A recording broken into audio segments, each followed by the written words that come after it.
In this video today, I'll be showing you what is under the bonnet of this car.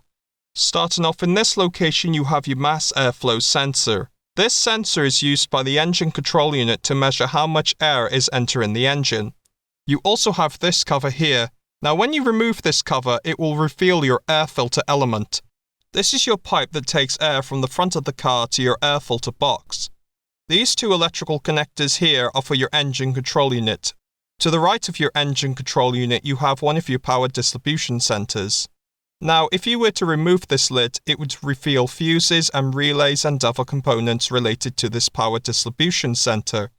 Moving to this location, you have the back of your near side headlight module. This module consists of your wiring harness that leads to your electrical connector that controls and powers that headlight module, both of your service covers to gain access to the interior of the headlight, and other components related to this headlight module. Moving closer to the front of the engine compartment, you can see the wiring harness for one of your airbag crash sensors. In fact, moving to this location, you can actually see the airbag crash sensor in question. You also have in this location your air-to-air intercooler, one of your pipes for your air-to-air intercooler, and one of your radiator pipes. This electrical connector here is used to measure the temperature of the air leaving the air-to-air intercooler. This electrical connector here is used to control and power your cooling fan.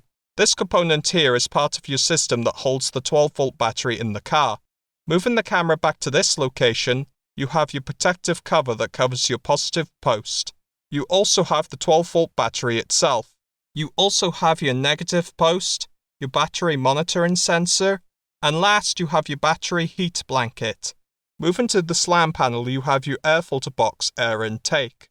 You also have a warning information sticker and other information sticker.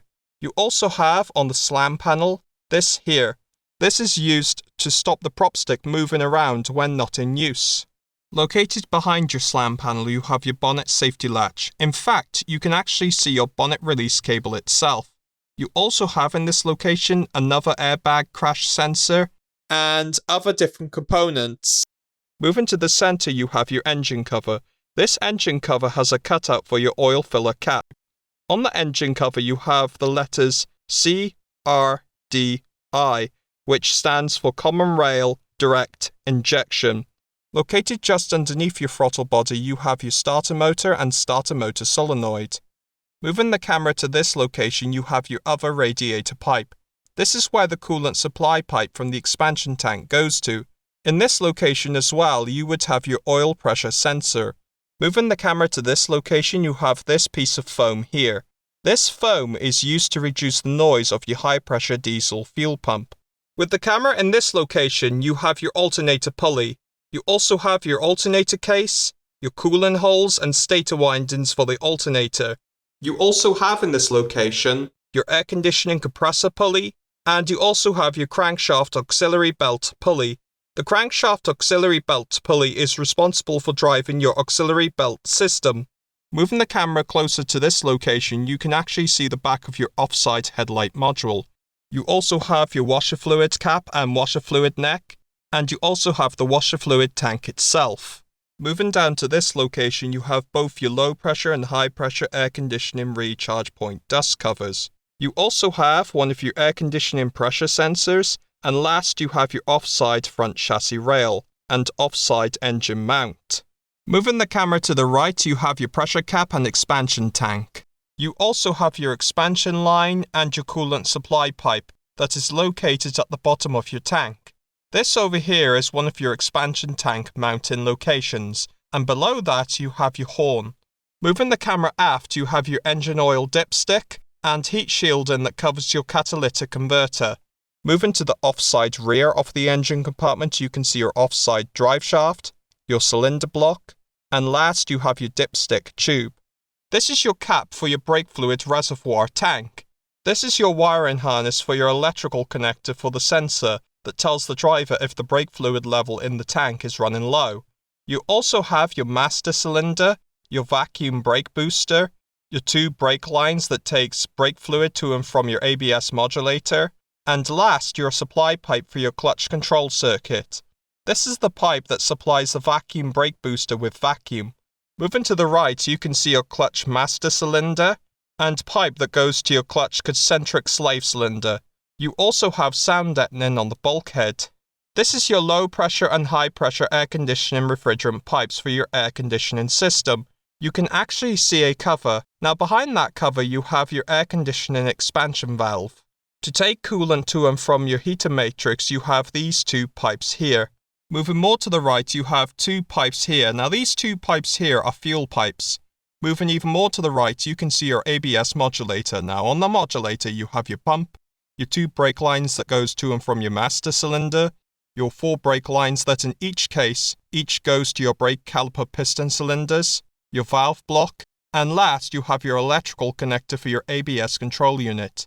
This is your electrical connector for your sensor that tells the driver if there is too much water in your diesel fuel filter.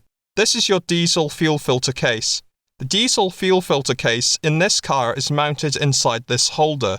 Looking at your heat shielding that covers your turbocharger turbine housing, you can actually see a lot of components here. In this case, you have one of your O2 sensors, one of your exhaust gas temperature sensors, your control rod for your variable geometry turbocharger guide vanes, and looking down in this location, you can see your pipe that is part of your differential pressure sensor system. You also have your other O2 sensor and heat shielding that covers your diesel particulate filter. You also have in this location your steering rack with offside track rod boot, your anti-roll bar with one of its bushes, and last you have your aerodynamic shielding.